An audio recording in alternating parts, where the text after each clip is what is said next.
Hold on one second. Okay, now go. Oh, whoops. Hello, my name is Morgan Reed, and I'm going to talk about my Mexico mission trips.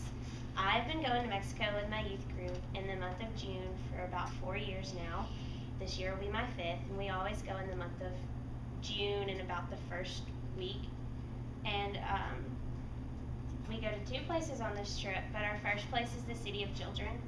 At the City of Children, we arrive, and it's a Sunday, so therefore the kids are lining up to go to church with us. And we go to church on the campus of the City of Children, which is right beside our dorm. So we Americans wake up a little bit early and make like a tunnel for them, and we go through, and we're holding our hands up, and they walk through, and then they give us high fives. Except for the teenagers, they avoid our tunnel, but that's because they're teens and they think they're cool. And then for the rest of the week after church on Sunday, our schedules are the kids' schedules. Whenever they are out and open to play, we are out and open to play. Playtime normally consists of jumping rope and coloring and flying kites, or at least attempting to fly kites, because most end up crashing into the ground, or worse, they end up crashing behind the walls of the City of Children, so it's impossible to retrieve. So we just lose those kites.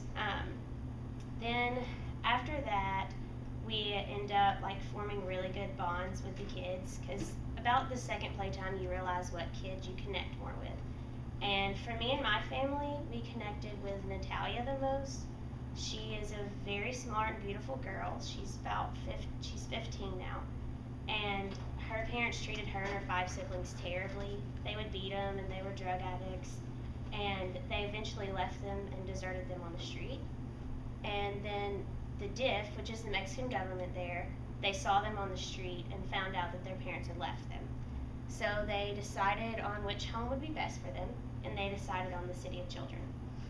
Well, Natalia and I consider each other sisters. As a matter of fact, we call each other sisters.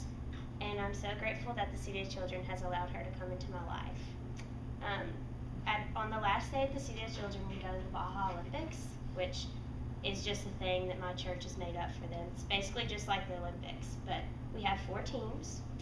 They are normally named after an animal or a color, and in Spanish too, so we can't pronounce our team names, but it's cool. We just let them cheer.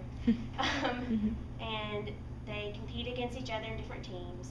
Whichever have the most points at the end win.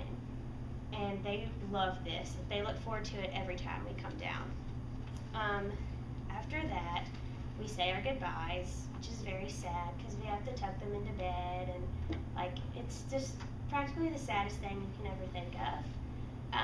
And then we go and we pack up to go about 30 minutes south, which is a place in El Zorillo, which means skunk in Spanish. So you can just imagine what the place looks like. We work with a church there called Iglesia de Cristo de El Zorillo. We go there and encourage the church, because there's a lot of discouragement in the community. We build a house and play with the kids, and my favorite part is getting to play with the kids, because we get to make them feel special and loved, which is all they want, and they don't get that very much.